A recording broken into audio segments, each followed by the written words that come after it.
Welcome to all. In yesterday's session, we have discussed about the files, introduction to files, defining and opening a file, and how to close the file, and input-output operations on files. So in this session, we shall discuss on the concept called error handling. So usually, the errors will occur when we try to read beyond the end of the file, or if we try to use a file that has not been opened, and even if we perform operations on file not permitted by fopen mode, and if we open file with invalid file name, and if we try to write protected file. So these are all the some of the situations where the errors can be occurred while file operations. So these errors can be handling by using the two functions called feof and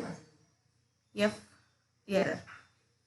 So if a given file pointer, check if EOF is reached, errors while handling file, the problems opening file, etc.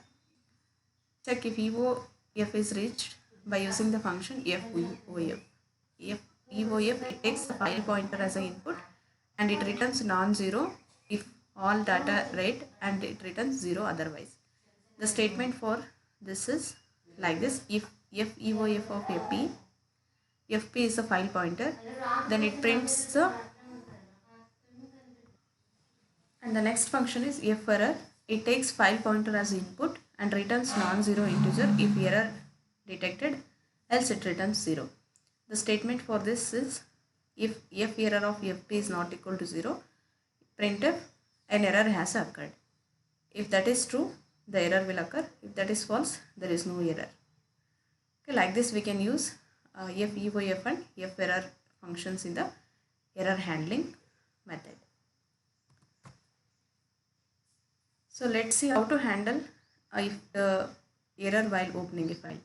If file cannot be opened, then fopen returns a null pointer.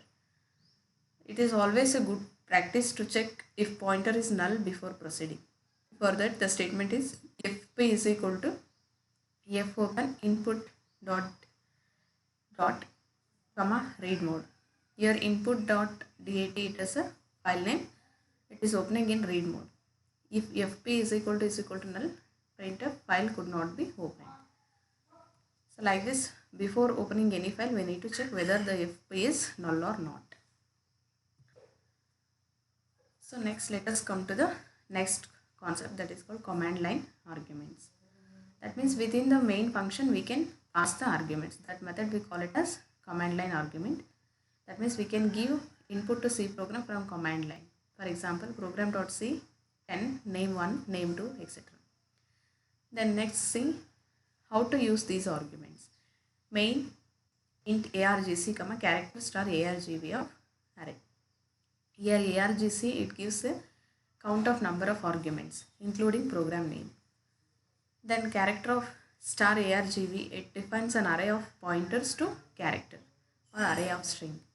Here argv of 0 is the program name, and argv of 1 to argv of argc minus 1, it gives the other arguments as strings. Let us see the example program for this command line arguments. Here let us start with the hash include stdio.h. In the main function, I have given two arguments, int argc, character star argv. While argc is greater than 0, then printf percentage s, argv of argc minus 1. That means we need to print the arguments argc minus minus. Then closing brace, while loop closing, and main function closing. Here if the condition while argc is greater than 0, that means it prints all the arguments in reverse order. Let us see the sample output. Here they have executed in Linux platform. Let us see, give the command cc argc.c option o or hyphen o argc s.out, then dot slash argc out. Here I am giving the arguments to join leave 6. So this will print the arguments in reverse order. First it will print the 6, then leave, join 2. So like this we can print the arguments in the program. Next, let us see the last concept of the file, that is random access to file. That means how we can access the file in the file.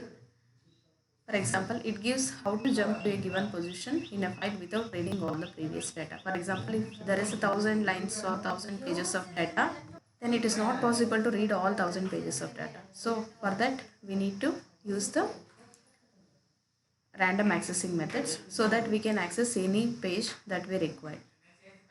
For that, there is a function called fseek. For this, the arguments are file pointer, comma, offset, comma, position. Here position is a 0 beginning. Position takes 3 values. If it is 0 means it shows the beginning.